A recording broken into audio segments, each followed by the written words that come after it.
नाज़रीन खे अपडेट कंदालू ब्रेकिंग न्यूज़ वारहमा मुख्तियार कार टाउन ऑफिसर की निगरानी में हद खिलाफ ऑपरेशन किया वियो आहे। बिल्कुल नाज़रीन, एंटी इंक्रोचमेंट अमले ऐं शहरनि में चक्रियूं थियूं आहिनि जॾहिं त शहर जे रोड ते रखियल रेड़ा मांडलियूं ऐं संदल हटाया विया आहिनि। शहरनि पारां एहतजाज कयो वियो आहे।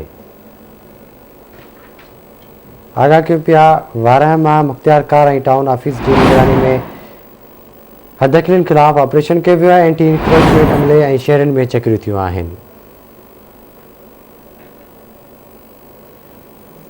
खे अपडेट कंदालू ब्रेकिंग न्यूज़ आहे। वारहमा मुख्तियार कार टाउन ऑफिसर की निगरानी में हदखिलनि खिलाफ ऑपरेशन थियो आहे। एंटी इंक्रोचमेंट अमले ऐं शहरनि में चक्रियूं थियूं।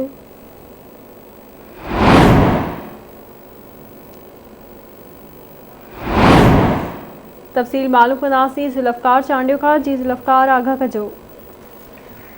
जी जीअं त वारह में मुख्तियार कार वारह टाउन ऑफिसर टाउन कमेटी वारह ऐं सैनिटरी इंस्पेक्टर जेको आहे सो ॿ ॾींहं अवल सभिनी दुकानदारनि खे दुकाननि जे अॻियां जेको हद खिलियूं हुयूं उनखे हटाइण जे लाइ हिननि नोटिस कढिया हुया ऐं 2 ॾींहंनि खां पोइ अॼु जेको आहे सो कार्रवाई शुरू कई। जीअं ई वारह टैक्सी स्टैंड खां कार्रवाई हलंदी रही ऐं फाज़ुल राऊ चौक ते उते दुकानदारनि ऐं इंतज़ामिया विच में मुहमारी थी। जंहिंखां पोइ जेको आहे सो उहा जेकी हद दख़लनि वारी कार्रवाई हुई उहा रोकी वई।